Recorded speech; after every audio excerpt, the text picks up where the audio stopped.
Malam itu, kota Malang seakan menarik napas panjang sebelum akhirnya melepaskan hujan yang sejak sore sudah menggantung di langit. Angin dingin merayap pelan di antara pepohonan pinus yang tumbuh rapi di perumahan Araya, membuat setiap daun bergesekan lembut seperti bisikan.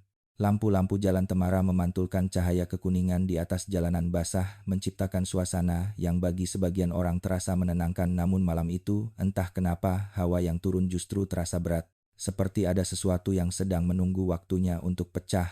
Di ujung blok yang paling sepi, berdiri sebuah rumah besar berwarna krem, dengan jendela-jendela tinggi, dan taman anggrek yang dulu pernah menjadi kebanggaan pemiliknya. Rumah itu milik keluarga Bagas Prasetyo, seorang pengusaha ekspor hasil perikanan yang dulu diinjak banyak orang karena kedisiplinannya dan kerja kerasnya yang tak kenal waktu. Namun beberapa tahun terakhir, rumah itu lebih sering tenggelam dalam kesunyian daripada suara tawa keluarga. Tidak ada lagi bunyi langkah cepat anak-anak, tidak ada lagi aroma masakan yang memenuhi dapur. Hanya suara hujan yang turun dari atap, menetes di talang air, dan akhirnya jatuh ke tanah seperti ritme yang tak pernah selesai. Di dalam rumah itu, pada malam yang sedang menjadi cerita bagi langit, Dian Maharani duduk sendirian di ruang keluarga. Ia mengenakan kardigan lusuh berwarna coklat muda, rambutnya digelung sederhana, wajahnya pucat diterangi cahaya lampu meja yang temaram. Di pangkuannya, sebuah cangkir teh hangat telah menjadi dingin sejak lama. Tangannya menggenggam cangkir itu bukan karena haus, tetapi karena ia membutuhkan sesuatu untuk dipegang. Sesuatu yang nyata, yang bisa menenangkannya meski hanya sedikit. Ia menatap jendela besar yang tertutup tirai tipis. Dari celah kecil di bawah kain, ia bisa melihat bayangan hujan turun tanpa jeda. Setiap tetesnya seperti mengetuk-ngetuk ingatan, yang berusaha ia simpan rapat-rapat. Malam hujan memang selalu membawa satu hal kembali ke dalam pikirannya. Galang, anak pertamanya. Sudah 10 tahun berlalu, namun bayangan wajah kecil itu masih sering datang di saat-saat seperti ini. Senyumnya, tawa ringannya, bahkan aroma minyak rambut yang selalu melekat setelah ia pulang sekolah. Semua itu masih hidup, hanya saja tinggal sebagai potongan kenangan yang semakin menyakitkan seiring waktu berjalan. Malam Galang pergi pun adalah malam hujan. Hujan yang deras, gelap, dan dingin. Sama seperti malam ini. Dian menarik napas panjang, mencoba menenangkan dadanya yang tiba-tiba terasa sesak. Usianya baru 45, tetapi garis-garis halus di wajahnya membuatnya tampak lebih tua. Hidup telah mengubahnya menjadi seseorang yang tidak pernah ia bayangkan sebelumnya. Seorang wanita yang selalu tampak tenang di luar, tetapi rapuh dan kosong di dalam. Dari lantai 2, samar-samar terdengar suara langkah. Berat, seperti langkah seseorang yang sudah kehilangan semangat hidup. Itu adalah langkah Bagas, suaminya. Semua orang di lingkungan mereka mengenal Bagas sebagai pria yang kuat tangguh dalam bekerja, teguh dalam memimpin. Namun kesulitan yang datang bertubi-tubi dalam beberapa tahun terakhir telah mengambil banyak hal darinya. Ketenangan, kesehatan, bahkan kemampuan untuk tersenyum. Perusahaannya mulai goyah, utang menumpuk, investor hilang kepercayaan. Dan Bagas, yang semula begitu bangga pada kerja kerasnya, kini seperti berdiri di tepi jurang. Ketika suara langkah itu semakin dekat, Dian memejamkan mata sejenak. Ia tidak marah pada suaminya, tetapi ada sesuatu di antara mereka yang kemarin terasa hangat, kini berubah menjadi ruang dingin yang tidak bisa lagi dijembatani. Keduanya sama-sama terluka, namun tidak tahu bagaimana menyembuhkan satu sama lain. Pintu ruang keluarga terbuka. Bagas berdiri di ambang, tubuhnya sedikit membungkuk, pakaian kerjanya basah oleh air hujan. Ia berusaha tersenyum, tapi senyum itu pucat seperti seseorang yang hanya mencoba bertahan. "Kamu belum tidur?" tanyanya lirih. Dian menggeleng pelan. "Belum." Suaranya deras sekali, "Susah tidur." Bagas duduk di kursi seberang. Mereka saling menatap beberapa detik, namun tatapan itu tidak membawa apa-apa. Tidak ada kehangatan. Tidak ada kemarahan. Bagas duduk di kursi seberang, hanya dua orang yang pernah saling mencintai. Kini terjebak dalam ruang yang sama, tetapi tinggal di dunia yang berbeda. Di luar sana, hujan masih turun, makin deras, makin gelap, dan di dalam rumah besar itu, perlahan tetapi pasti, malam mulai membawa sesuatu bersamanya. Sebuah rasa yang dingin, sebuah bisikan kecil yang belum terlihat wujudnya. Awal dari tragedi yang sebentar lagi akan melingkupi kehidupan keluarga yang pernah tampak sempurna ini. Hujan belum menunjukkan tanda-tanda akan berhenti malam itu. Suaranya menimpa genting seperti ribuan jarum halus yang jatuh bersamaan. Di perumahan Araya, sebagian besar rumah sudah gelap, tapi di rumah besar keluarga Prasetyo, lampu-lampu di ruang tamu dan dapur masih menyala redup. Seakan ada sesuatu yang membuat malam enggan beranjak. Bagas duduk di sofa dengan tubuh letih. Kemejanya masih basah di bahu dan ujung lengan. Sementara napasnya terdengar berat. Dian memperhatikan dari kejauhan. Setiap gerakan Bagas terasa lambat. Seperti dipenuhi beban yang tidak terlihat. Sejenak, Dian teringat masa ketika Bagas datang ke rumahnya hanya dengan sepeda motor tua dan tas kecil berisi dokumen. Ia masih bisa membayangkan wajah cerah suaminya saat itu sederhana, penuh harapan, jauh dari bayang-bayang gelap seperti sekarang. "Kamu perlu minum sesuatu yang hangat," ucap Dian pelan, hampir seperti bisikan. Bagas mengangguk tanpa menatapnya. "Iya, mungkin teh, mungkin teh, mungkin teh." Dian berdiri dan menuju dapur. Langkahnya lambat, namun tidak lesu. Ada sesuatu dalam cara dia bergerak malam itu tenang, terukur, seperti seseorang yang sudah lama berdamai dengan keputusan yang belum terucap. Saat air panas mendidih, uapnya naik perlahan, menutupi wajah Dian seperti kabut tipis. Ia termenung sejenak, memandang titik-titik air yang menempel di bibir cangkir. Dian pernah merasa rumah ini adalah tempat paling aman di dunia. Tapi sejak Galang pergi, setiap sudut rumah seakan memantulkan kesunyian. Bahkan suara hujan pun tidak sanggup menyembunyikan kekosongan itu. Yang tersisa hanya ritual. Menyiapkan teh, membersihkan meja, menyalakan lilin di altar kecil, hal-hal yang membuatnya merasa masih punya kendali. Saat ia kembali ke ruang tamu, Bagas tengah menatap jendela, wajahnya tampak jauh, bukan karena lelah semata, melainkan karena sesuatu yang lebih dalam, sesuatu yang telah ia simpan terlalu lama. "Bagas," Dian meletakkan teh itu di meja. "Kamu kelihatan makin berat akhir-akhir ini. Ada yang kamu sembunyikan?" "Bagas," Dian meletakkan teh itu di meja. Bagas tidak menjawab langsung. Ia menghela napas panjang, lalu berkata dengan suara parau, "Dian, perusahaan itu mungkin tidak bisa diselamatkan lagi." Dian menatapnya. Ada jeda panjang sebelum ia berbicara. "Apa maksudmu?" "Maksudmu?" Bang menekan. "Investor pergi satu persatu, dan kapal terakhir sudah terjual." Bagas menunduk, suara hujannya seakan tenggelam. "Aku tidak tahu harus bagaimana." Bagas menunduk, Dian terdiam. Kata kapal berputar-putar di kepalanya. Kapal itu, yang dulu Bagas bangun dari sisa-sisa tabungan mereka, adalah kebanggaan keluarga. Kapal itu simbol kerja keras, simbol masa depan, dan kini hilang begitu saja. "Kalau begitu, apa yang tersisa?" tanya Dian lirih. Bagas terdiam. Hanya suara hujan yang menjawab pertanyaan itu. Beberapa detik kemudian, ia berkata, "Aku mungkin harus menjual tanah warisan di Batu." Dian menahan napas. Itu bukan sekadar tanah, itu adalah simbol kehormatan keluarga besar mereka. Nilai yang tidak hanya dibaca dengan mata, tetapi juga dengan hati. Menjualnya berarti menanggung omongan orang. Dan bagi Dian, omongan orang lebih menakutkan daripada kegagalan itu sendiri. "Bagas," Dian berkata pelan, tapi kata-katanya tegas. "Kamu janji tidak akan menyentuh tanah itu." "Aku tahu." Bagas menjawab, suaranya melemah. "Tapi aku tidak punya pilihan lain." "Aku tidak punya pilihan lain." Dian memalingkan wajah. Ia menggenggam jemarinya sendiri hingga buku-bukunya memutih. Hatinya seperti retak. Retak yang sejak bertahun-tahun lalu sudah menunggu waktu untuk pecah. Sebuah keheningan panjang menyelimuti ruangan.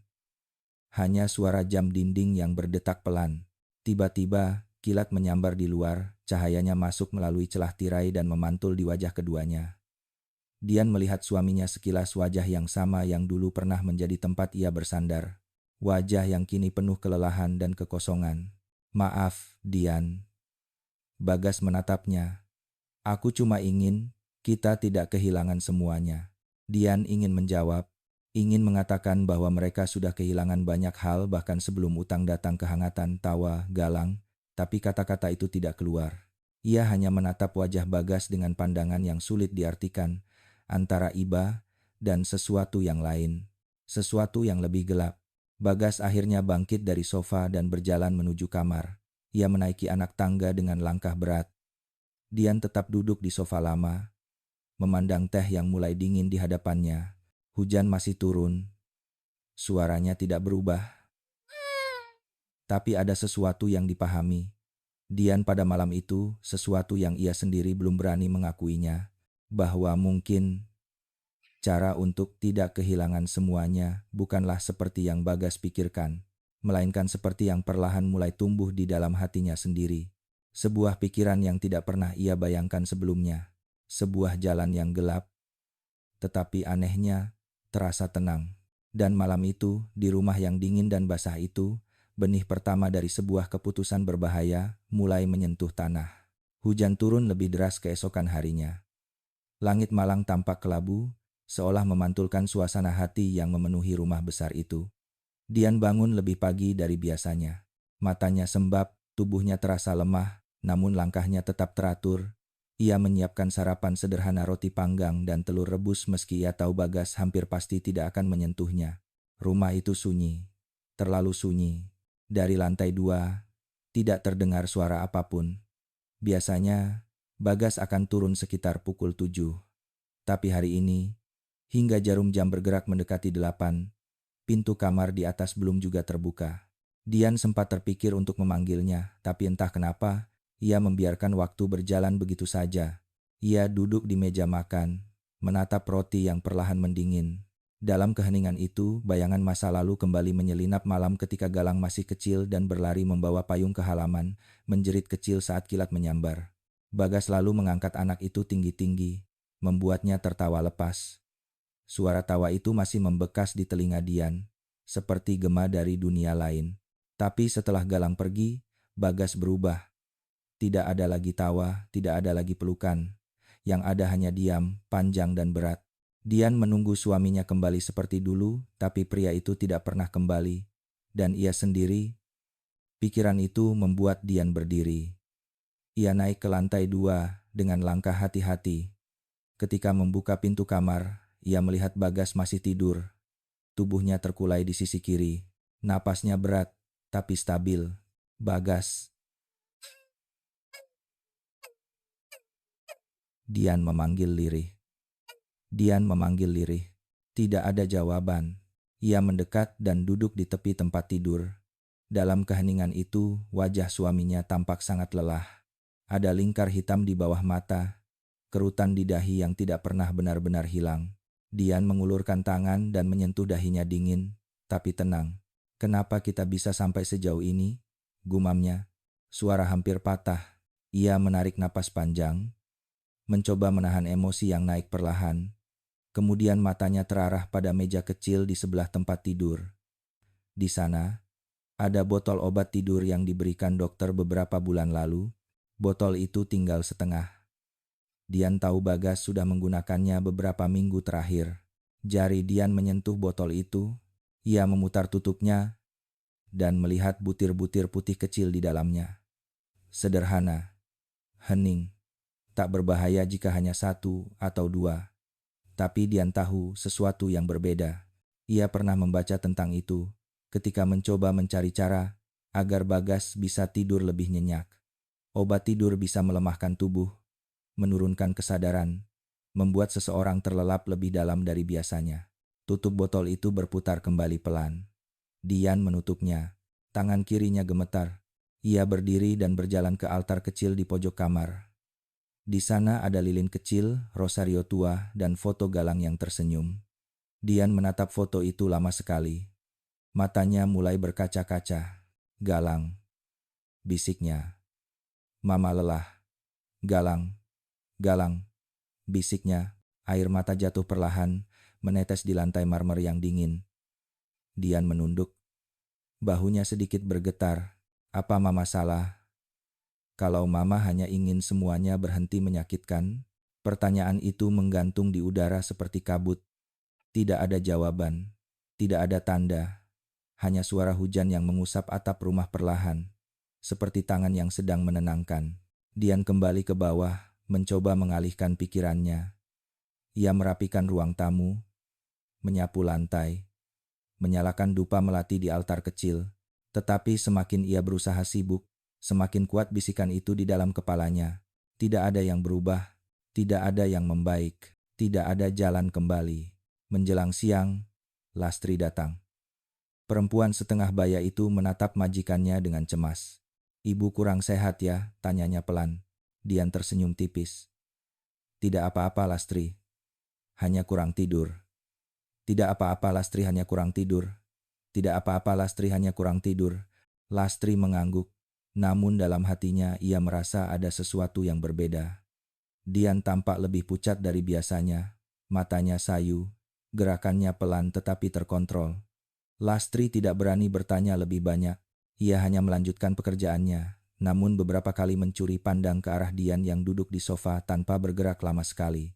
Siang itu, ketika Lastri pergi sebentar untuk membeli bahan dapur, Dian berjalan menuju kamar kerja Bagas.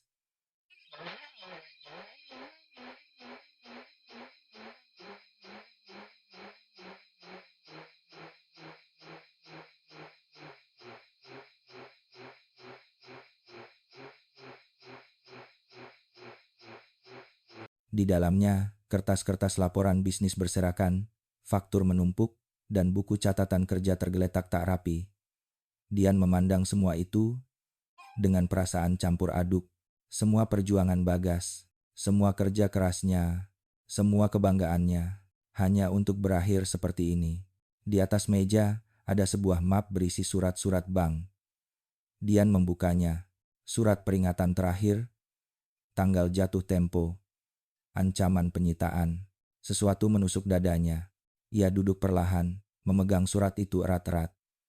Hujan mulai mereda di luar. Dubu mari, malankatan. Namun hati Dian justru semakin ribut. Ia memejamkan mata. Untuk pertama kalinya, di dalam dirinya muncul sebuah pikiran yang jelas, dingin, dan diam. Mungkin kebahagiaan tidak harus menang. Mungkin yang tersisa hanyalah memilih apa yang harus dikorbankan. Dan pada saat itulah, Dian merasakan sesuatu berubah. Dalam diam, hatinya mulai berjalan menuju sebuah keputusan yang tidak bisa ditarik kembali. Senja turun perlahan di kota Malang, meninggalkan langit berwarna jingga pucat. Hujan memang sudah berhenti, tetapi udara masih lembab, dan aroma tanah basah masih melekat di setiap sudut perumahan Araya. Dari kejauhan terdengar suara kendaraan lalu lalang, namun di dalam rumah keluarga Prasetyo, suasana tetap sunyi seperti biasa, sunyi yang menekan bukan menenangkan. Dian berdiri di dapur, menatap gelas kosong di depannya. Pikirannya melayang jauh, menembus tahun-tahun yang telah lewat, menembus semua kenangan yang kini terasa seperti mimpi yang tidak pernah kembali. Ia mengusap pipinya pelan, seolah ingin memastikan bahwa ia masih berada di dunia nyata dan bukan dalam bayangan masa lalu. Langkah berat terdengar dari belakang. Bagas masuk ke dapur dengan wajah letih. Rambutnya sedikit acak, dan matanya tampak seperti tidak tidur semalaman. Ia duduk tanpa berkata apa-apa. "Bagas, kamu sudah makan?" tanya Dian pelan. "Belum," jawab Bagas singkat. Ada jeda panjang. Dian menyiapkan segelas air hangat dan meletakkannya di depan suaminya. Gerakannya sangat pelan, seperti seseorang yang takut memecahkan sesuatu yang sudah retak. Bagas meminum seteguk air itu, lalu menghela napas. "Dian, mungkin aku harus ke Jakarta beberapa hari. Ada investor yang mau bicara. Aku perlu coba apapun yang masih tersisa." Dian terpaku. Pikirannya langsung bergerak cepat. Jika Bagas pergi, rencana apapun yang sedang tumbuh di hatinya akan tertunda atau bahkan berantakan. Ia tidak ingin itu terjadi not sekarang, ketika ia merasa dirinya sudah terlalu jauh untuk kembali. "Kapan?" tanya Dian. "Besok pagi." Bagas menunduk. "Aku tidak bisa menunggu lagi." Dian diam. Tangannya di bawah meja menggenggam erat, seolah mencoba menahan sesuatu yang ingin meledak. "Kalau begitu, Malam ini kamu harus istirahat, katanya lirih. Kamu terlihat sangat lelah. Bagas tersenyum samar. Senyum yang bukan senyum bahagia, tetapi senyum seseorang yang tidak punya pilihan lain. Ya, aku akan mencoba tidur awal. Ia berdiri dan pergi ke arah tangga. Dian memperhatikannya sampai sosok itu menghilang di lantai 2. Hanya suara langkah lelah yang tersisa. Suara itu seperti gema yang perlahan menjauh. Setelah Bagas masuk ke kamar, Dian tidak langsung menyusul. Ia tetap berdiri di dapur, memandang cangkir, botol obat, dan jam dinding yang berdetak pelan. Waktu terasa berjalan lebih lambat malam itu. Setiap detiknya seperti memberi ruang bagi Dian untuk memikirkan hal-hal yang tidak pernah ia bayangkan akan ia pikirkan. Ia membuka salah satu laci dapur. Dari dalam laci itu, ia mengambil sebuah buku kecil berwarna coklat, buku catatan yang sudah mulai diisinya beberapa minggu terakhir tanpa ada yang tahu. Ada tanggal-tanggal, ada catatan singkat tentang kondisi Bagas, ada daftar obat, ada renungan-renungan yang semakin lama semakin tidak wajar, dan di halaman terakhir yang ia tulis malam sebelumnya kalimat itu masih ada. Setelah bulan ini, semuanya akan baik-baik saja. Dian menatap tulisan itu lama sekali. Tangannya gemetar ketika menyentuh huruf-huruf itu. Baik-baik saja, bisiknya. Tapi dengan cara apa? Sebelum ia sempat menutup buku itu, suara ketukan pelan terdengar dari pintu belakang. Dian terkejut. Wajahnya berubah tegang. Malam itu tidak ada yang diundang. Tidak ada yang seharusnya datang. Dian terkejut. Dian terkejut. Ia berjalan pelan ke pintu, membuka sedikit, dan melihat seseorang berdiri di teras belakang. Pak Hadi, tetangga tua yang rumahnya hanya berjarak 2 rumah dari mereka. Wajahnya teduh, tapi malam ini tatapannya berbeda, lebih tajam, lebih penuh rasa ingin tahu. Ibu Dian, ucapnya sopan. Maaf mengganggu. Saya hanya ingin memastikan tidak ada masalah dengan gas di rumah ini ya? Dian membeku. Gas? Pak Hadi mengangguk pelan. Tadi sore, saya lewat depan rumah. Baunya agak aneh. Seperti gas bocor. Saya takut terjadi apa-apa. Dian menguasai diri, tersenyum tipis. Oh, mungkin dari dapur tadi. Kompor saya bersihkan. Tidak ada apa-apa, Pak. Kantara-kantarakan. Kantara-kantarakan. Pak Hadi menatapnya beberapa detik lebih lama daripada biasanya, seperti mencoba membaca sesuatu di wajah Dian. Baik, Bu. Kalau ada apa-apa panggil saya saja. Saya ini mantan teknisi gas. Jadi saya paham sedikit. Saya mengerti. Terima kasih, Pak. Pak Hadi mengangguk lalu pergi. Dian menutup pintu perlahan. Tapi begitu pintu tertutup rapat, tubuhnya langsung melemas. Napasnya berat. Jelas bahwa ketukan kecil tadi telah mengguncang sesuatu yang sedang ia bangun. Ia bersandar pada pintu, menutup mata. Hujan yang kembali turun pelan membuat suasana malam semakin menekan. Waktu tidak banyak, bisiknya penuh gemetar. Kemudian, dengan langkah yang nyaris tidak terdengar, ia naik ke kamar atas. Di tangan kirinya, botol obat tidur. Di tangan kanannya, segelas air hangat. Malam itu, keputusan dalam hatinya tidak lagi berupa bayangan. Sudah berubah menjadi tindakan kecil, sangat kecil, tapi menentukan arah segalanya. Dia mengetuk pintu kamar. Bagas, kamu masih bangun? Dan di balik pintu, suara pelan menjawab. Iya, masuk saja, Dian. Dan malam itu, sebuah batas yang selama ini hanya ada dalam pikiran Dian, akhirnya mulai dilampaui. Kamar di lantai 2 itu remang-remang. Lampu meja menyala redup, hanya cukup untuk menerangi sisi tempat tidur tempat Bagas berbaring. Udara malam terasa lembab, membawa aroma hujan yang masih menetes dari atap. Dian berdiri di ambang pintu beberapa detik sebelum melangkah masuk. Di tangannya, segelas air hangat berembun tipis. Bagas sedang duduk di tepi tempat tidur, memijit pelipisnya. Kepalaku berat sekali hari ini, katanya lirih. Dian tersenyum kecil, namun di balik senyum itu ada getaran halus yang sulit dijelaskan. Mungkin kamu terlalu banyak pikiran, jawabnya sambil mendekat. Minum ini dulu, biar bisa tidur lebih nyenyak. Bagas mengambil gelas itu tanpa curiga. Tangannya bergetar sedikit. menandakan kelelahan yang sudah lama ia pendam. Ia meneguk air hangat itu perlahan, lalu menyerahkannya kembali kepada Dian. "Terima kasih," ucapnya, sebelum akhirnya berbaring kembali. Dian menatap suaminya lama sekali. Napas Bagas naik turun perlahan, seperti seseorang yang sudah menyerahkan seluruh beban hidupnya kepada malam. Dian duduk di kursi di sudut kamar, memeluk tubuhnya sendiri, hatinya penuh gelombang ragu, takut, dan sekaligus ketenangan aneh yang tidak pernah ia rasakan sebelumnya. "Bagas," Dian memanggil pelan, hampir seperti sebuah doa yang tersesat. "Kalau kita bisa mulai dari awal lagi, apa kamu akan memilih jalan yang sama?" Tidak ada jawaban. Bagas sudah tertidur. Obat itu bekerja lebih cepat dari biasanya. Dian menutup mata. Suara hujan di luar seperti semakin keras, mengetuk-ngetuk jendela, seakan mengingatkan bahwa waktu terus berjalan, dan apapun yang ia lakukan malam ini akan meninggalkan jejak panjang di hidupnya. Beberapa jam kemudian, rumah itu tenggelam dalam keheningan yang lebih pekat. Lastri sudah pulang sejak sore. Pak Hadi mungkin sedang bersujud dalam doa malamnya. Sementara di rumah besar keluarga Prasetyo, hanya ada dua manusia yang masing-masing memikul beban yang berbeda. Dian berdiri di dapur, memegang cangkir kosong. Ia menangis tanpa suara. Air matanya jatuh satu-satu, namun ekspresi wajahnya tetap datar. Air mata itu bukan karena sedih, melainkan karena ketakutan bahwa ia tidak bisa mundur lagi. Ia membuka lemari dan mengambil tabung gas portabel kecil yang biasa digunakan untuk memasak di teras. Tangannya gemetar saat memegangnya.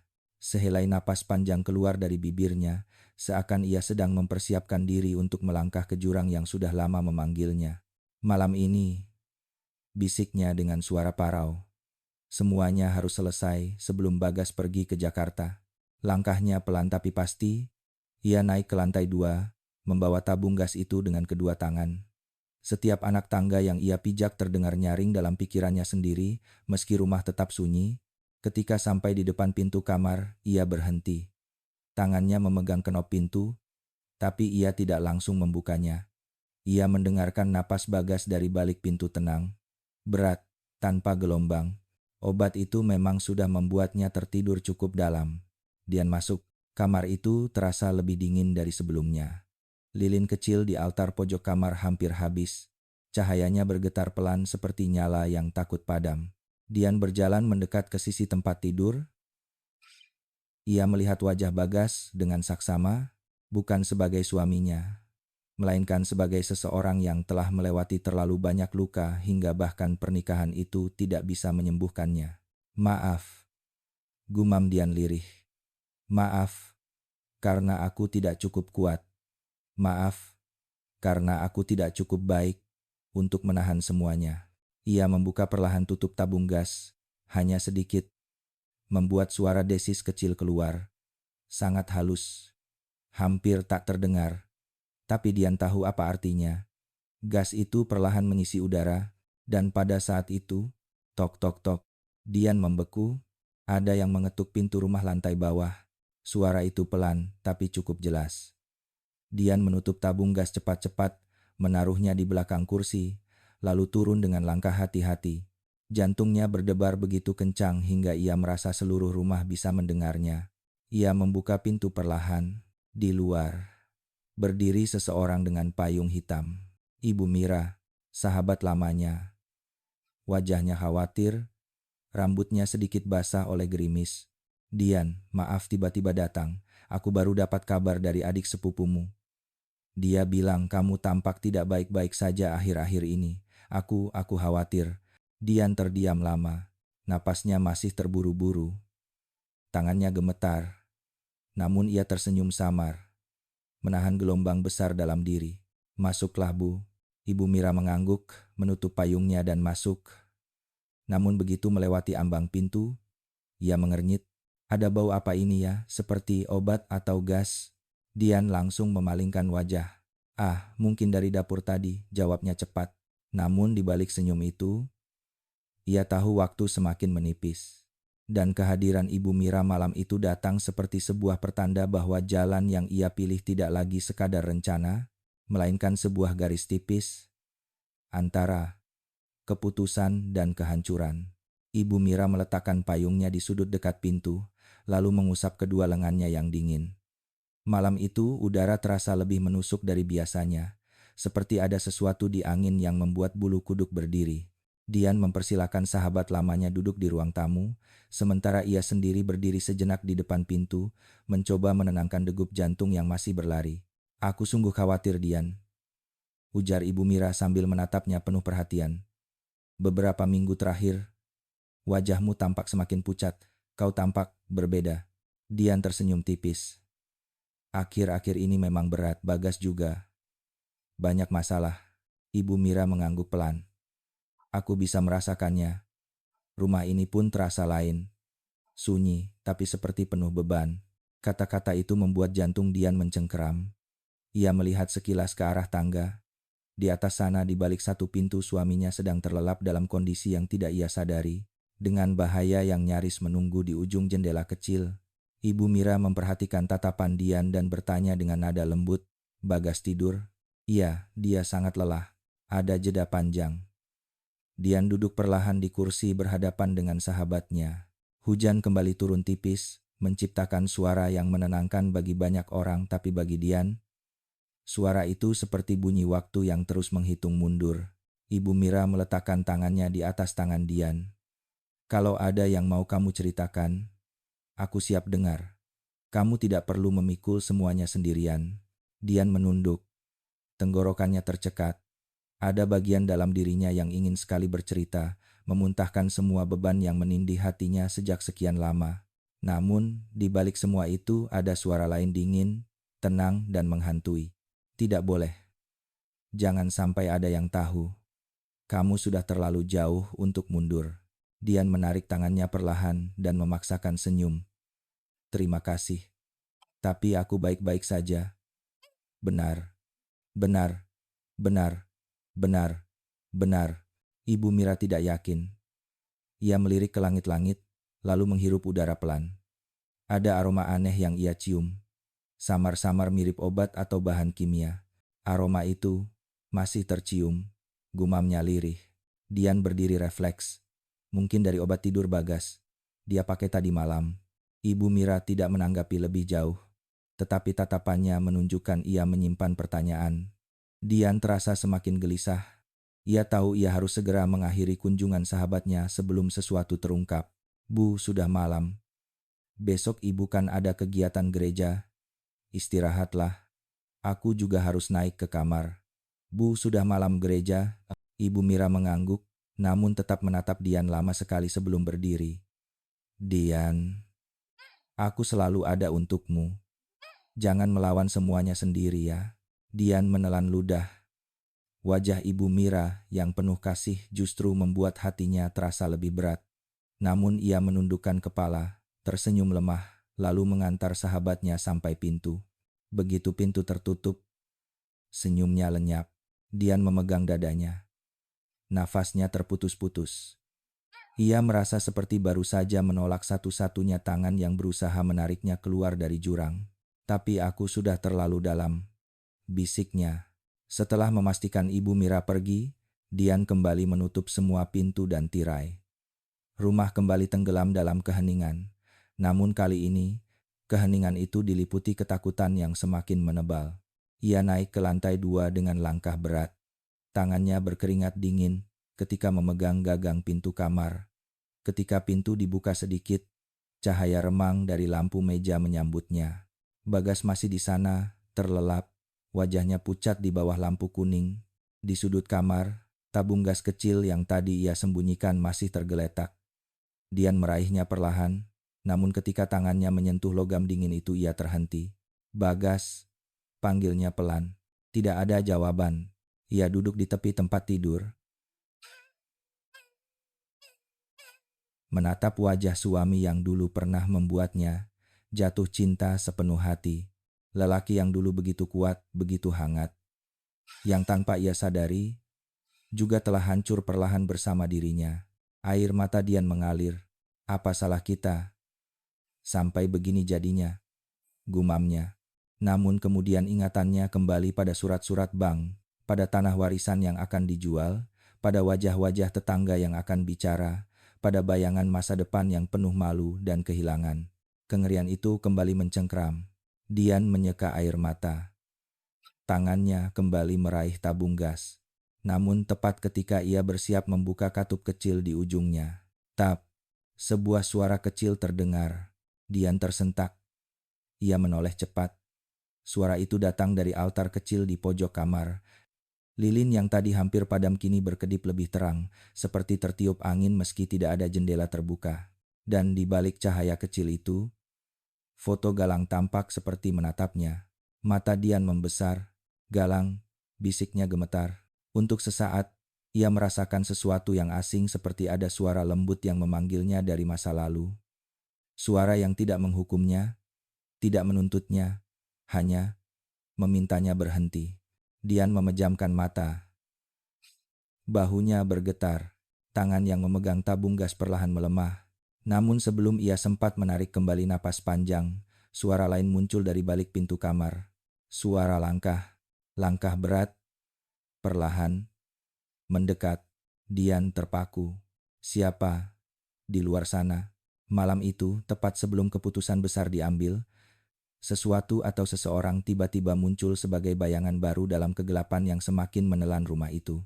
Langkah itu berhenti tepat di depan pintu kamar. Dian membeku. Suasana malam tiba-tiba terasa lebih dingin, seolah seluruh rumah menahan napas. Suara hujan dari luar mereda, menyisakan detak jam dinding yang terdengar semakin keras dari biasanya. Tangan Dian yang memegang tabung gas perlahan melemah hingga putaran kecil di ujung tabung terdengar lirih ketika ia menurunkannya ke lantai. Siapa? Bisiknya. Tidak ada jawaban. Namun suara langkah itu terdengar lagi pelan, berat. Seolah seseorang berdiri ragu di balik pintu. Barikasi ma'anta ikasi ma'antat pania. Dengan jantung yang berdetak keras, Dian bangkit dan berjalan mendekati pintu. Setiap langkah seakan memakan seluruh keberaniannya. Ia menempelkan telinga ke permukaan kayu. Detik itu, ia bisa mendengar dengan jelas suara napas seseorang. Napas itu dalam. Dan itu bukan napas Bagas. Dian menelan ludah. Lastri, kamu belum pulang? Dian menelan ludah. Lastri, diam. Dian memberanikan diri memutar kenop pintu perlahan. Pintu itu terbuka hanya beberapa sentimeter, cukup untuk melihat koridor gelap di luar, lampu di ujung lorong berkelip pelan. Saat pandangannya menyesuaikan dengan cahaya redup, sebuah sosok berdiri membelakanginya. Sosok itu tidak bergerak. Tegap. Diam. Diam. Diam. Dengan suara serak, Dian berkata, "Siapa di sana?" Perlahan sangat perlahan sosok itu menoleh, dan wajah itu muncul. Pak Hadi, tetangga tua yang sebelumnya datang memeriksa bau gas. Wajahnya tampak serius, bukan marah. Tapi seperti orang yang melihat sesuatu di balik pintu ini yang tak bisa ia pahami. "Bu Dian," suaranya rendah. "Saya lihat lampu lantai 2 masih menyala. Saya khawatir sesuatu terjadi. Tadi saya balik sebentar untuk memastikan." Dian merasa lututnya lemas. "Pak, malam-malam begini?" Pak Hadi melangkah mendekat, tapi tetap menjaga jarak. "Iya, tadi saya lihat dari luar, jendela kamar agak terbuka sedikit. Di malam begini itu berbahaya, kalau hujan masuk atau angin bawa kelembapan." Dian menoleh sebentar ke jendela kamar. Benar ada celah kecil yang ia sendiri tidak sadar sudah terbuka, padahal tadi ia yakin jendela itu tertutup rapat. Sesuatu di dalam dirinya bergidik. "Maaf, Bu," lanjut Pak Hadi. "Saya tidak bermaksud menakutkan. Tapi, saya pernah lihat yang seperti ini dulu. Orang terlalu capek, tidak sadar tinggalkan tanda-tanda bahaya." Dian menggenggam tepi pintu erat-erat. "Tidak ada apa-apa, Pak. Bagas tidur." "Ya, saya lihat lampunya redup," jawab Pak Hadi. "Kalau begitu saya turun dulu. Tapi kalau butuh bantuan, panggil saya." Sebelum Dian sempat menjawab, Pak Hadi sudah menuruni tangga. Langkahnya perlahan sampai lenyap di lantai bawah. Pintu tertutup. Dian menyandarkan tubuhnya pada pintu, menekan dada yang bergemuruh.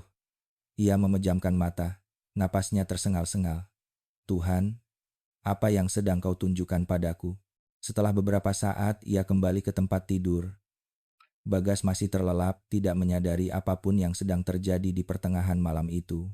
Dian duduk di kursi, memeluk kedua lututnya, menatap wajah suaminya yang tenang dalam tidur. Namun ketenangan itu justru menusuk hati Dian.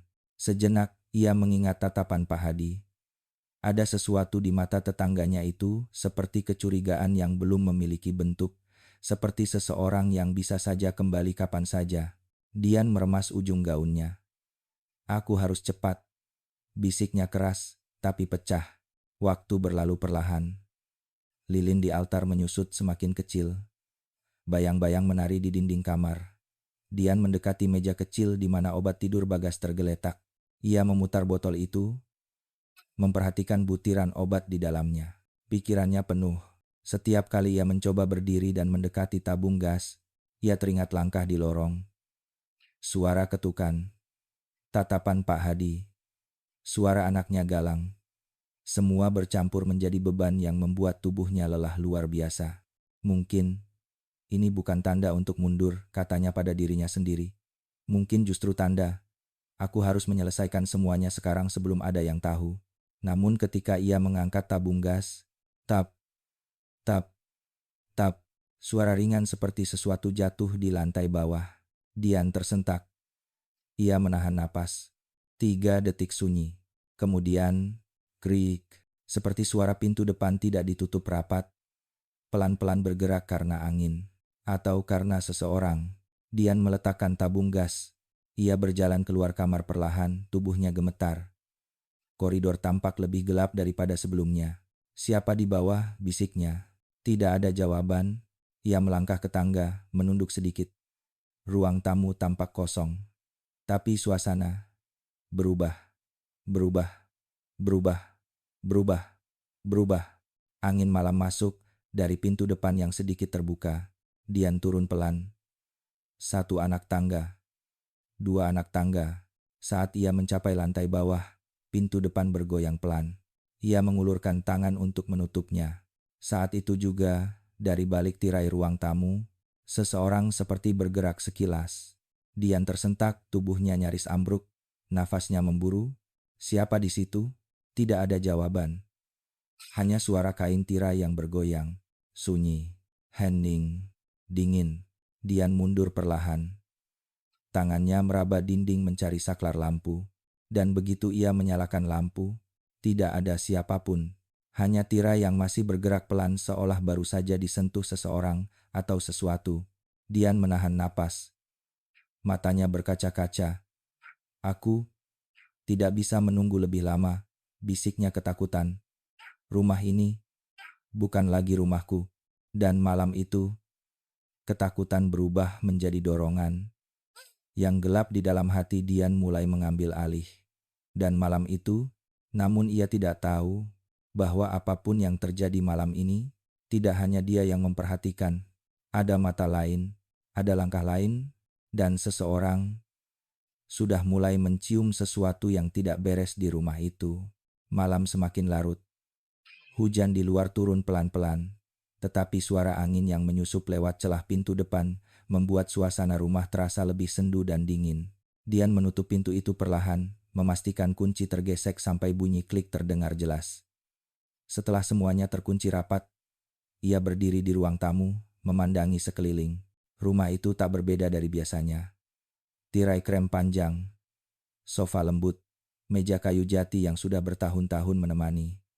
Namun malam itu, semuanya tampak asing, seperti ada yang bergerak diam-diam di antara bayangan-bayangan. Dian mengusap kedua lengannya.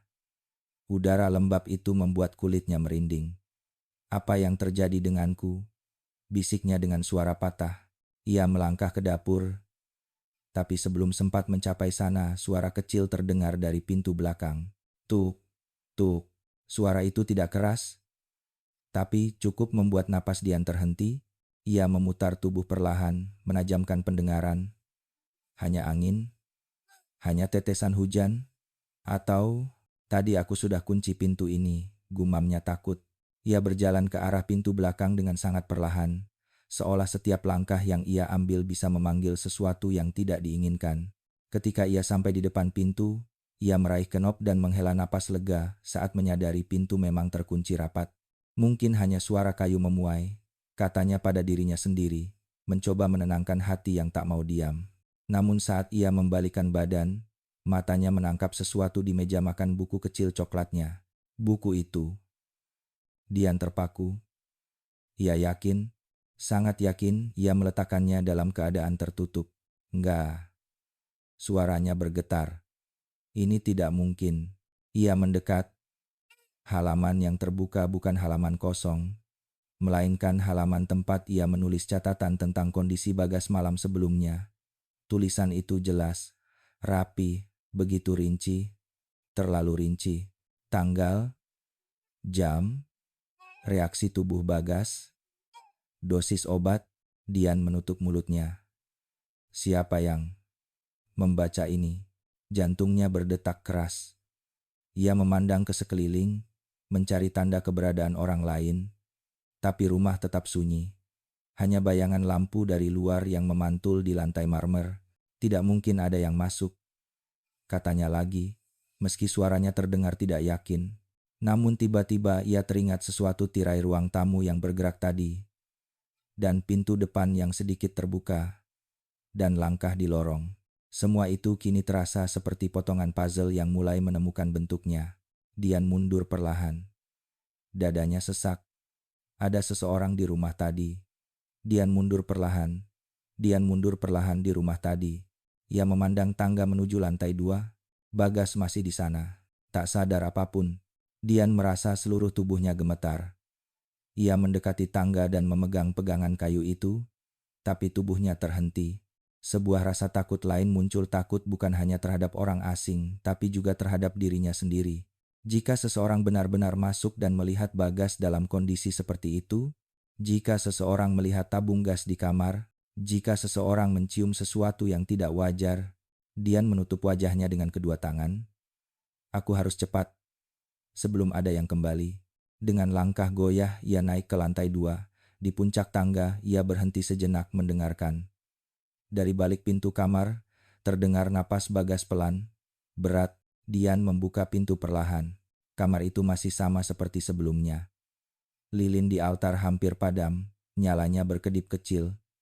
Tabung gas kecil masih tergeletak di sudut. Dian mengambilnya dan menyimpannya kembali ke belakang lemari dengan gerakan cepat. Begitu ia selesai, ia duduk di tepi tempat tidur, menatap Bagas. Wajah Bagas begitu tenang. Dian merasa hatinya remuk. Bagas, kamu pernah jadi satu-satunya tempat aku pulang, katanya pelan. Suaranya pecah. Tapi kita nggak tahu kapan kita berubah jadi dua orang yang cuma saling menyakiti. Ia mengusap rambut Bagas. Sentuhan itu membuat dadanya semakin sakit. Kalau saja semuanya bisa kembali seperti dulu. Namun kenyataan tak memberi ruang untuk keinginan itu. Hidup telah membawa mereka terlalu jauh dari titik awal. Dan Dian tahu, apapun yang ia lakukan malam ini akan mengubah hidup mereka selamanya. Tiba-tiba, tak, suara kecil terdengar dari luar kamar. Dian menoleh cepat, langkah, lagi, pelan, tapi jelas. Di lantai bawah, tubuh Dian menegang. Tidak, bisiknya panik. Ada orang lagi. Ia berdiri perlahan. Jari-jarinya gemetar saat menyentuh pintu kamar. Ia membuka sedikit celah, mengintip ke bawah. Koridor gelap, tangga gelap, namun suara itu nyata. Langkah itu bergerak menuju ruang tamu, kemudian berhenti. Lama, hening. Dian menahan napas, seluruh tubuhnya tegang. Dan dari bawah, suara lirih terdengar. Sangat pelan, tapi cukup jelas untuk membuat darah Dian membeku. Bu Dian, suara laki-laki, pelan, seperti seseorang yang sedang mencari. Bu Dian, saya mau bicara. Dian memegang mulutnya, menahan teriakan. Itu suara Pak Hadi, tetangga tua itu kembali. Namun kali ini nada suaranya berbeda, bukan sekadar khawatir. Ada sesuatu yang ia tahu, atau sesuatu yang ia curigai. Dan malam itu, Rumah keluarga Prasetyo tidak hanya menyimpan rahasia Dian, tapi juga seseorang yang mulai menyusun kebenaran. Bu Dian, saya mau bicara sebentar. Suara itu menggema pelan dari ruang tamu, namun cukup jelas untuk membuat seluruh tubuh Dian membeku. Tangannya menempel pada dinding lorong. Napasnya tersengal seperti baru saja berlari jauh. Suara Pak Hadi tidak keras, tapi ada nada yang tidak biasa tegas, dalam, dan membawa sesuatu yang tidak bisa didefinisikan. Dian menarik napas pelan, mencoba menenangkan diri. Ia menatap ke dalam kamar. Bagas masih terlelap, tidak sadar apapun. Obat itu menekan seluruh tubuhnya ke dalam tidur yang lebih dalam dari biasanya. Bagas, jangan bangun, bisiknya. Meski di hati ia tahu suaminya tidak mungkin mendengar. Busikan tudakumu, busikan tudaku. Dian menutup pintu kamar pelan-pelan.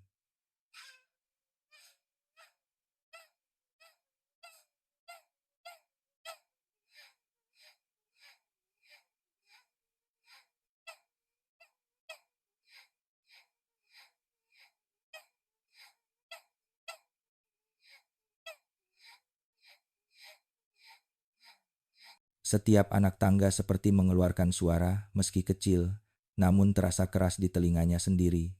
Saat ia mencapai ruang tamu, Pak Hadi berdiri dekat jendela, memandangi luar rumah.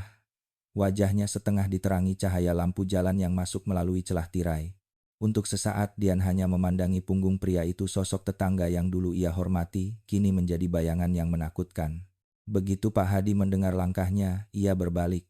Saya mengganggu? Tanyanya pelan. Dian mencoba tersenyum. Tidak, Pak. Tapi, kenapa malam-malam datang lagi? Pak Hadi menatapnya lama, seolah sedang menimbang apakah ia harus mengucapkan sesuatu atau tidak. Ada sesuatu yang saya pikir perlu saya tanyakan, ucapnya akhirnya. Tadi waktu saya pulang, ada hal yang mengganjal.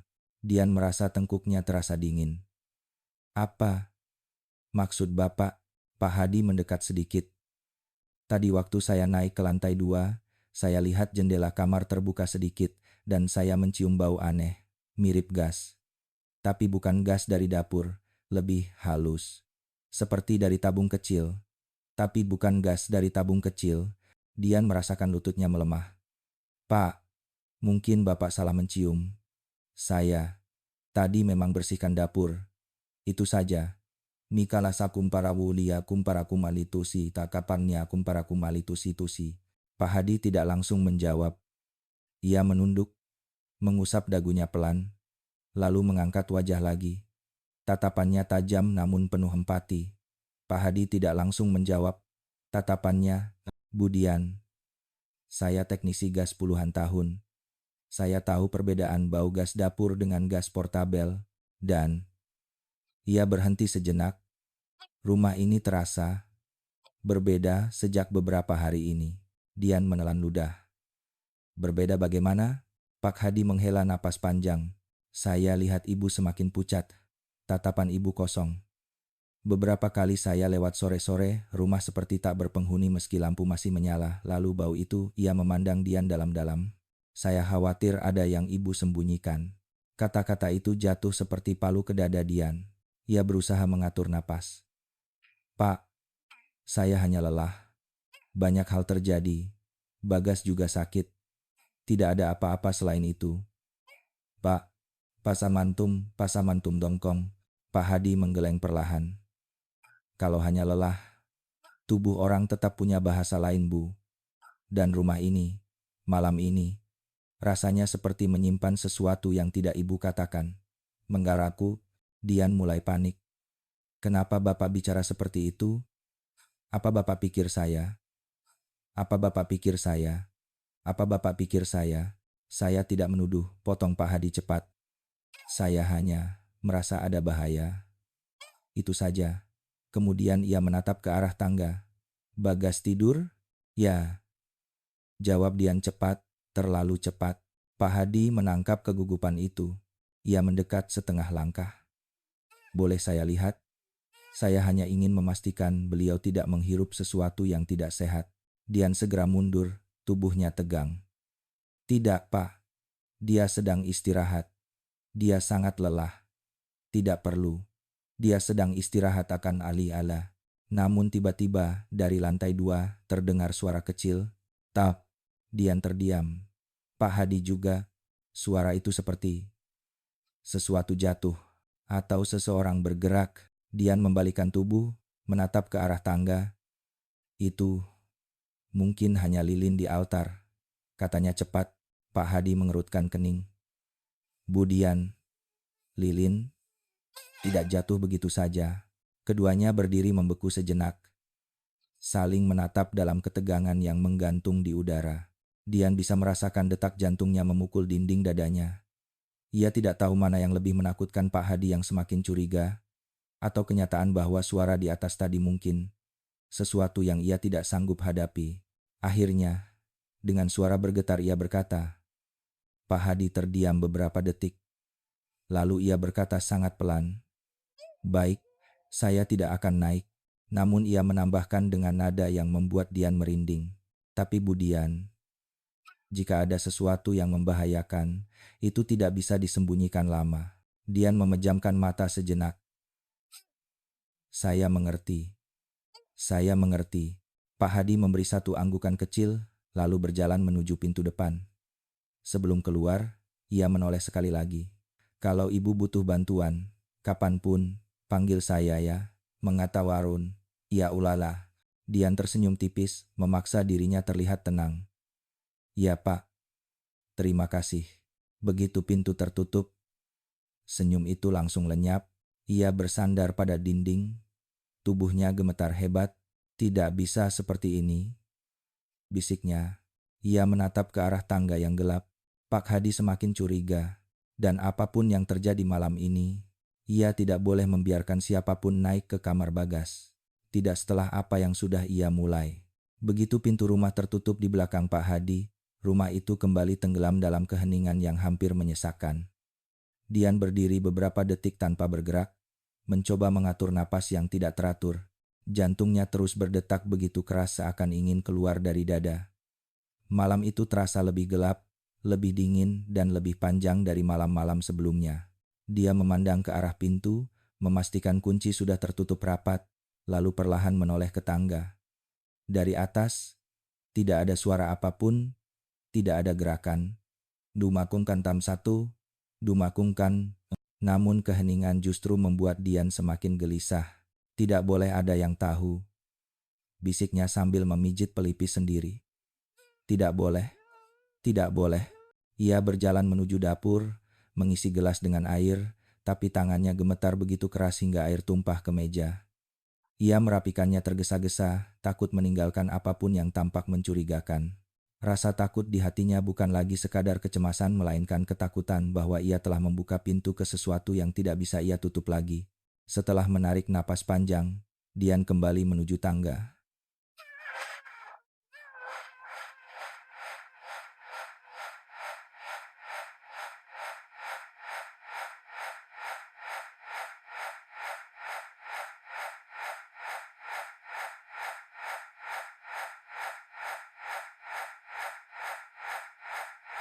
Begitu tiba di atas, ia berhenti sejenak, mendengarkan apakah Bagas bergerak atau terbangun. Namun napas berat itu tetap sama, datang dengan ritme dalam dan lamban. Dian masuk ke kamar. Kamar itu remang-remang. Nyala lilin sudah hampir habis, berubah menjadi titik kecil yang berjuang untuk tetap menyala. Bayangan di dinding bergerak perlahan, menambah kesan kamar itu hidup dengan caranya sendiri. Bagas masih tertidur. Tubuhnya nyaris tidak bergerak, hanya dada yang naik turun perlahan. Dian mendekat, duduk di ujung tempat tidur. Ia menyentuh tangan Bagas, namun segera menariknya kembali ketika merasakan kulit suaminya dingin. Bagas, suara Dian bergetar. Aku, sebenarnya, masih sayang padamu. Tapi aku tidak tahu lagi bagaimana hidup ini harus berjalan. Ia menunduk. Air mata jatuh pelan ke selimut, membentuk titik gelap. Kita sudah terlalu jauh tersesat dalam kesedihan, dalam utang, dalam rasa malu. Aku tidak tahu kapan semuanya mulai terasa seperti beban. Bukan rumah. Kunggirangan yan kundirang. Kunggirang yan kundirangan. Dian mengusap wajahnya. Lalu matanya terarah pada tabung gas kecil yang ia sembunyikan di balik lemari. Ia mendekat, membuka sedikit pintu lemari, memastikan tabung itu masih ada. Ia meraih tabung itu perlahan. Namun saat ia memegangnya, tap, suara kecil terdengar dari sisi ruangan. Dian tersentak. Ia menoleh cepat. Foto Galang di altar kecil jatuh ke lantai. Dian menatap foto itu tanpa berkedip. Hatinya seperti diremas. Galang. Ia mendekat, mengambil foto itu dengan tangan yang gemetar. Wajah anak itu tersenyum lembut dalam gambar, seperti sedang memandang langsung ke jiwa Dian. "Mama, sudah terlalu jauh," bisiknya pada diri sendiri. "Apa ini? Peringatan. Mama, peringatan." Namun suara lain dalam dirinya menjawab suara yang dingin, logis, dan keras. "Kalau kamu berhenti sekarang, semuanya akan berantakan." Bagas bangun. Pak Hadi curiga. "Dan kamu akan kehilangan semuanya." Dian menutup mata erat-erat. Kepalanya seperti dipenuhi dua suara yang saling bertarung. Suara cinta dan suara putus asa. "Kamu dulu lelaki yang kuat, Bagas," gumamnya. "Tapi sekarang, kamu juga ikut tenggelam. Dan kalau kamu tenggelam, aku ikut tenggelam." Ia kembali duduk di tepi tempat tidur. Cahaya lilin semakin kecil. Dengung hujan di luar terdengar lebih rapat. Dian memandang wajah Bagas lama sekali, sampai-sampai ia hampir bisa melihat garis-garis baru dari kelelahan yang selama ini ia abaikan. "Bagas, andaikan kita bisa mulai dari awal." Bibir Dian bergetar. Tapi tidak ada awal lagi. Dian bergetar, dan untuk pertama kalinya, Dian mengucapkan sebuah kalimat yang selama ini hanya ia simpan di sudut paling gelap hatinya. "Kadang, cinta mati lebih cepat daripada tubuh." Setelah itu ia berdiri. Tangannya kembali meraih tabung gas. Jari-jarinya yang dingin memutar katup kecil di ujung tabung. Belum dibuka penuh, hanya sedikit. Hanya cukup untuk memastikan udara kamar berubah pelan-pelan. Namun tepat ketika suara desis halus mulai terdengar, tok. Suara keras itu membuat Dian menjatuhkan tabung gas. Ia menoleh cepat. Suara itu berasal dari bawah. Pintu depan. Kali ini bukan hanya terdorong angin, tetapi seperti seseorang mengetuk keras. "Bu Dian." Suara itu keras. Dian kaku di tempat. Itu bukan suara Pak Hadi. Itu suara laki-laki muda. "Bu Dian, ini Pak Seno, ketua RT.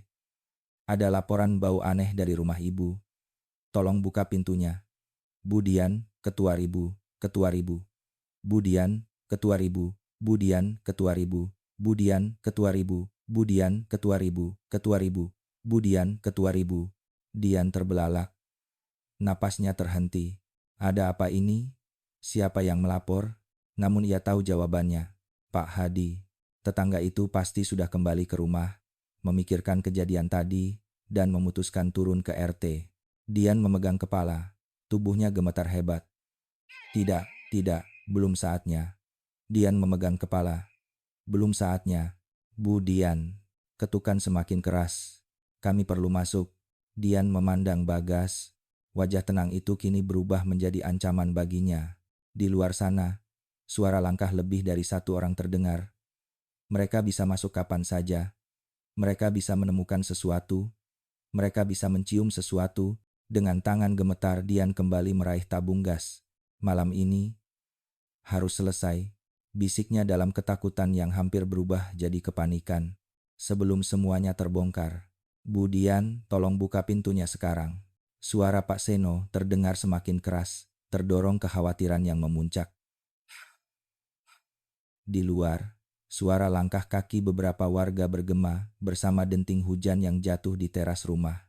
Dian berdiri di dekat pintu kamar Bagas. Tubuhnya bergetar begitu hebat seperti tidak lagi mampu menahan beban ketakutan yang terus membesar. Ia menatap Bagas yang masih terbaring, tidak bergerak. Napasnya kini hampir tak terdengar. Wajah lelaki itu tampak pucat. Semakin pucat dari 1 jam sebelumnya. "Bagas," bisik Dian. Suaranya pecah. "Kenapa semua ini jadi begini, Bagas?" Ia memegangi dinding. Kepalanya berputar. Ia ingin lari. Ia ingin berteriak. tapi kakinya tertancap di lantai seperti tersangkut pada bayangan dirinya sendiri. Tok, tok. Ketukan itu semakin keras, lebih mendesak dari sebelumnya. "Budian." Kalau ibu tidak jawab, kami terpaksa dobrak pintunya. Suara itu tidak lagi sabar, itu suara seseorang yang mengkhawatirkan keselamatan penghuni rumah. Dian tersentak. Tidak boleh. Mereka tidak boleh masuk. Ia berlari kecil menuruni tangga, hampir terpeleset saking gugupnya. Begitu sampai di bawah, ia menarik napas panjang dan mencoba memaksa wajahnya tenang. Ia menghapus air mata cepat-cepat, merapikan rambutnya, walau tangannya terus gemetar. Ia membuka pintu sedikit. Cahaya lampu jalan masuk, menerangi wajah-wajah cemas di depan rumahnya. Pak Seno berdiri di depan, di sebelahnya ada dua warga, Pak Hadi dan seorang pemuda bernama Riko. Ketiganya tampak basah oleh hujan yang belum reda. "Budian," ujar Pak Seno tegas tapi sopan, "ada laporan bau yang mencurigakan dari arah rumah ibu. Kami perlu memastikan semuanya aman." Dian menelan ludah sambil mencoba tersenyum. "Maaf Pak, saya tadi memang sedang bersih-bersih dapur. Mungkin gas kompor sempat keluar sedikit. Tapi tidak apa-apa, semua sudah aman." Namun Pak Hadi menatapnya tanpa berkedip. Sorot matanya berbeda, lebih serius dari tadi. "Bu," katanya perlahan, "bau itu bukan dari dapur." Dian dapat merasakan jantungnya turun ke perut. "Pak, saya bilang semuanya baik-baik saja." Pak Seno mengangkat tangan pelan. "Kalau begitu, izinkan kami masuk sebentar untuk periksa. Kami hanya khawatir. Siapa tahu terjadi kebocoran yang membahayakan." "Itu tidak perlu." Dian menjawab terlalu cepat, terlalu keras. Warga saling pandang. Pak Seno mengerutkan dahi. Pak Hadi menatap Dian lebih lama. "Ibu." Suara Pak Hadi melembut. "Tolong. Kalau memang tidak ada apa-apa, kami masuk sebentar saja lalu pergi. Tidak ada yang menuduh apapun." Dian mundur setengah langkah.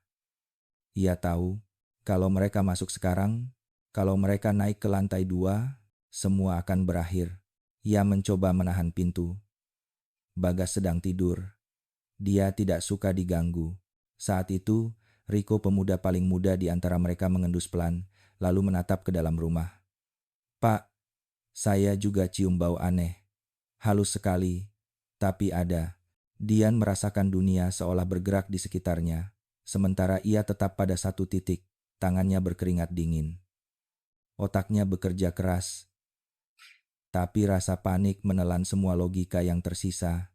Hujan semakin deras, menghantam genting rumah seperti peringatan, atau permintaan agar semuanya segera diakhiri. "Budian." Suara Pak Seno kembali terdengar. Kali ini lebih tegas. "Kami harus masuk. Kami harus masuk. Ini masalah keselamatan." Dian memejamkan mata kuat-kuat, dan di tengah semua kekacauan yang terjadi dalam benaknya, tiba-tiba sesuatu terlintas. Sebuah pemikiran yang lahir dari rasa takut yang tak lagi bisa dikendalikan. Kalau mereka masuk sekarang, aku hancur. Kalau mereka naik, aku selesai. Tapi, kalau aku buat mereka tidak bisa masuk. Dian membuka mata. Tatapannya berubah tenang, tapi kosong. "Baik," katanya pelan, "saya ambilkan kunci pintu atas dulu, tunggu sebentar." Ia menutup pintu perlahan sebelum siapapun sempat menjawab. Dari luar, terdengar suara Pak Seno memanggil lagi, namun Dian tidak menghiraukan. Ia berlari menuju dapur. Tangannya meraih sesuatu, sebuah botol kaca berisi cuka pekat untuk membersihkan wajan besi. Ia menuangkannya ke kain, lalu berjalan cepat ke arah ventilasi kecil dekat ruang tamu. Dengan gerakan cepat, ia menyeka sedikit cuka ke kisi-kisi ventilasi. Bau menyengat langsung menyebar cukup kuat untuk menutupi bau gas dari lantai 2. Dian mendesah panjang. Setidaknya, memberi sedikit waktu. Ketukan kembali terdengar. "Budian, kami tunggu." Dian mengusap wajahnya. Ia menatap ke tangga. Napasnya berat. Waktu tinggal sedikit. Harus selesai.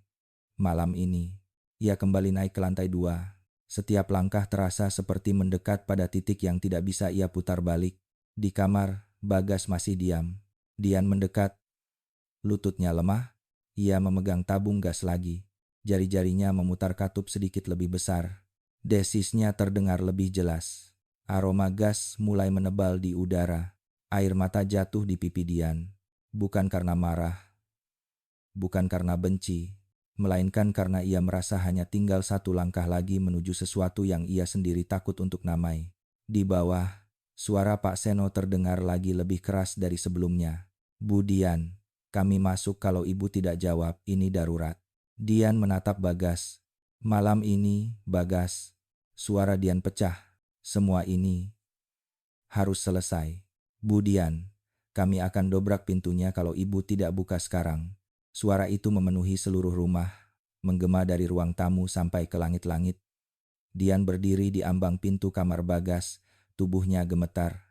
Desisan gas makin terdengar, memenuhi udara di sekitar mereka seperti kabut tak kasat mata. Wajah Bagas yang terbaring tampak begitu tenang, atau mungkin terlalu tenang. Dian mengusap wajahnya keras-keras, seolah ingin menghapus semua rasa takut. Ia merasakan jantungnya berdetak tak beraturan. Kepala berputar dan perut seakan terikat simpul yang semakin erat. Ini sudah jalan yang kupilih. Tak bisa kembali. Tak bisa. Ketukan keras kembali terdengar. Tuk, tuk, tuk. "Bu Dian, ini darurat." Dian menggigit bibir sampai hampir berdarah. Ia mematikan lilin kecil di altar mini, memindahkan beberapa benda untuk menutupi tabung gas, lalu berlari keluar kamar. Saat menuruni tangga, lututnya nyaris goyah. Tangannya berpegangan pada railing untuk menjaga keseimbangan. Saat ia mencapai lantai bawah, suara dari luar semakin ramai. Beberapa warga berkumpul. Suara langkah, bisikan, hingga dentingan pagar terdengar jelas. Dian berdiri tepat di belakang pintu, mengatur napas. "Bu Dian, tolong buka." Kali ini suara Pak Hadi lebih pelan, lebih memohon daripada memerintah. Dian menutup mata sejenak. Suara itu suara seorang tetangga yang begitu peduli justru membuat hatinya terasa semakin sakit. Ia membuka pintu. Begitu pintu bergeser, 3 pasang mata langsung menatapnya.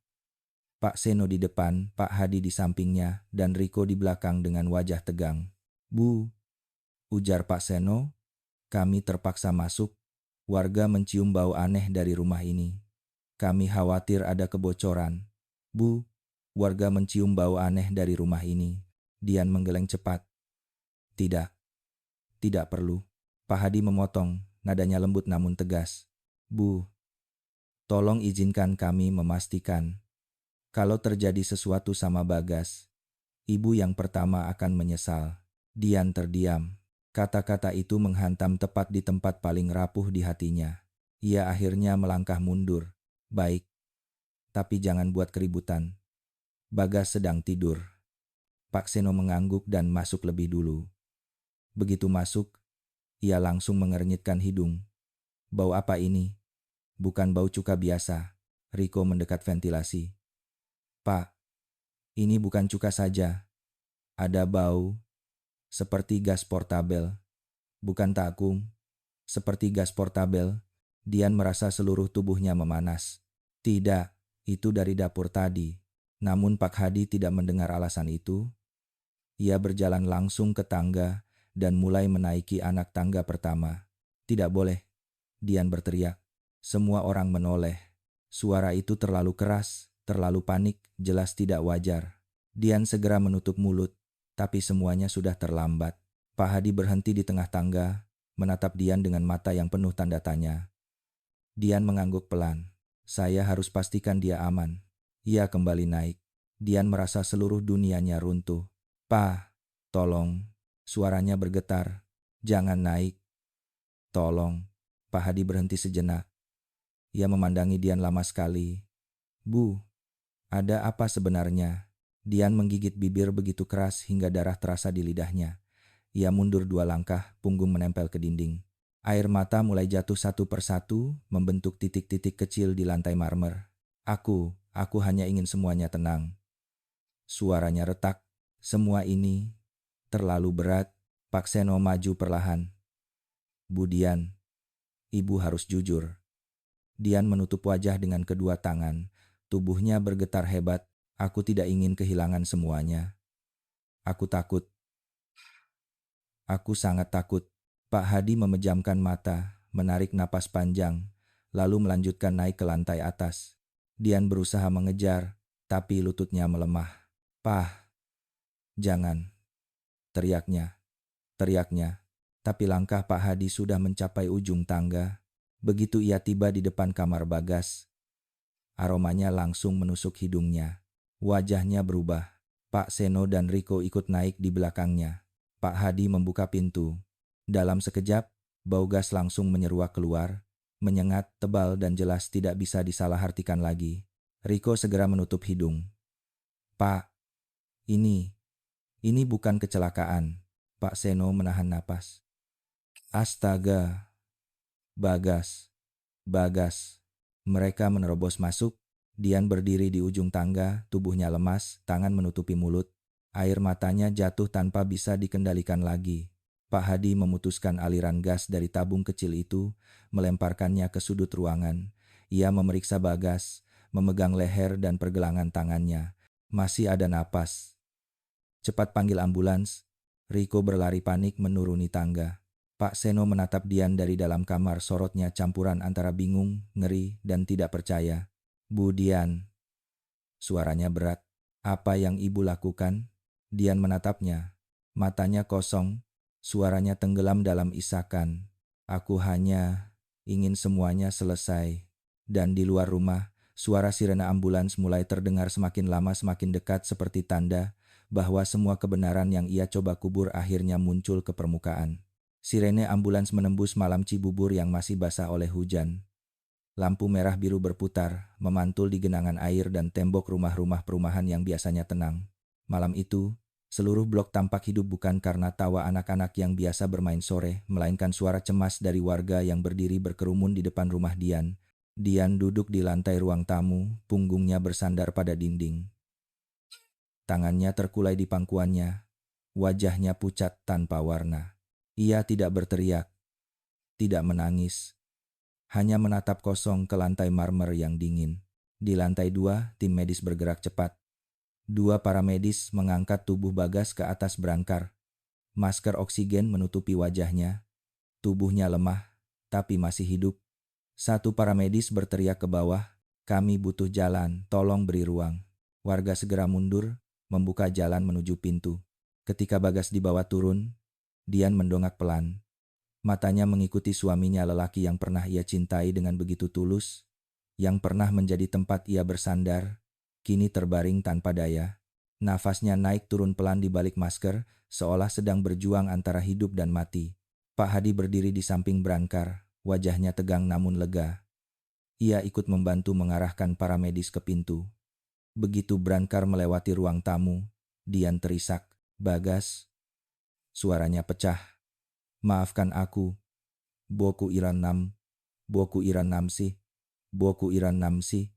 Boku Iran Namsi. Boku Iran Namsi." Seorang paramedis berhenti sejenak memandang Dian dengan iba namun penuh ketegasan.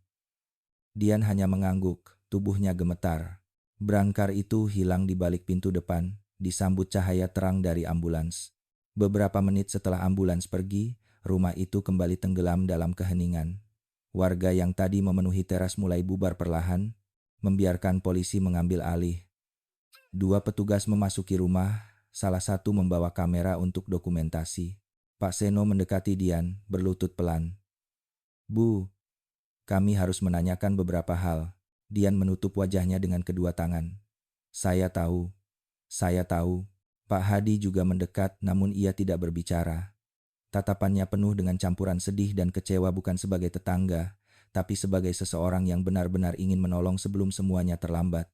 Akhirnya Dian menurunkan tangannya, menghapus air mata. Saya tidak ingin menyakitinya, tapi saya takut dunia kami hancur. Saya takut kehilangan segalanya.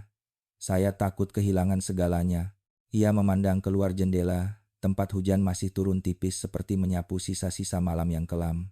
Kami kehilangan Galang. Sejak itu rumah kami tidak pernah sama. Bagas berubah, aku berubah. Kami hidup berdampingan, tapi tidak saling memeluk lagi. Suara Dian bergetar namun ia melanjutkan. Aku pikir kalau semuanya selesai, Semua rasa sakit juga ikut selesai. Kerongkongan Pak Hadi mengencang. Budian, sakit tidak pernah selesai dengan cara itu. Dian menunduk. Air matanya jatuh ke lantai. Ya, aku baru sadar sekarang. Dian menunduk ke Arun. Aku baru sadar sekarang. Polisi yang berdiri di pintu ruang tamu menegaskan, Budian, kami perlu ibu ikut ke kantor untuk pemeriksaan lebih lanjut. Dian menatap mereka dengan mata kosong. Baik, jawabnya lirih. Ia berdiri perlahan. Lututnya hampir tidak sanggup menopang tubuhnya. Saat melangkah menuju pintu, ia berhenti sejenak di tangga. Tangga yang selama bertahun-tahun menjadi saksi bisu perjalanannya. Dari seorang istri ceria, menjadi sosok yang terjebak dalam kesepian dan tekanan. Di sana ia membisik lirih, entah pada dirinya sendiri atau pada bayangan Galang yang selalu menghuni sudut rumah. Aku lelah, nak. Kemudian ia berjalan keluar, menyerahkan dirinya kepada polisi. Keesokan harinya, berita tentang kejadian itu menyebar cepat di lingkungan. Beberapa warga terkejut, beberapa iba, beberapa mencibir. Rumah yang dulu selalu tampak rapi dan harum melati kini dipenuhi garis polisi dan bau lembab yang menggantung. Hari berganti hari, Bagas akhirnya sadar di rumah sakit, namun kondisinya lemah. Ia tidak berbicara banyak, hanya meminta satu hal, bertemu Dian, namun hukum mengikat. Dian tetap ditahan, menunggu proses panjang yang akan menentukan hidupnya selanjutnya. Pak Hadi sesekali menjenguk Bagas, membawa kabar terbaru, meski kabar itu tidak pernah baik. Dan setiap kali hujan turun pada sore hari, warga yang lewat depan rumah itu mengaku mendengar suara samar dari dalam seperti seseorang berdoa pelan meminta pengampunan yang mungkin tidak pernah datang sepenuhnya. Jika Anda merasa cerita ini menyentuh atau membuat Anda merinding, silakan tekan like dan share. Tuliskan di kolom komentar bagian mana dari kisah ini yang paling meninggalkan kesan bagi Anda. Jangan lupa subscribe agar tidak ketinggalan cerita-cerita mendalam dan penuh emosi lainnya. Terima kasih telah mendengarkan.